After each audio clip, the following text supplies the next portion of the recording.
In this video, I'm going to show you how to sign into your YouTube TV account. If you find this video helpful, please consider to like this video and subscribe to my channel. In saying that, let's just jump straight into the video.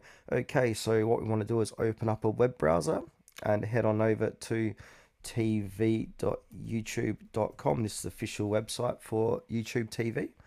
And once you come over to YouTube TV's website, on the top right hand corner it will say sign in.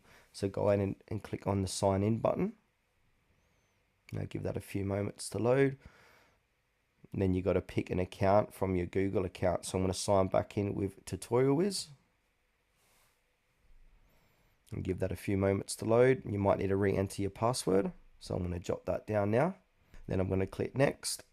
You might get a two-step verification. So we've got to say yes, it's me on my mobile device. I've just done that, so that's going to redirect me hopefully back to the main page of YouTube TV.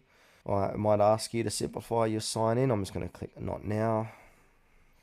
Alright, then I'll bring you back to the main page of YouTube TV. And on the top right hand corner, you can see, well, I need to get ready for full access. But on the top right hand corner, there's my profile name and I am signed into YouTube TV.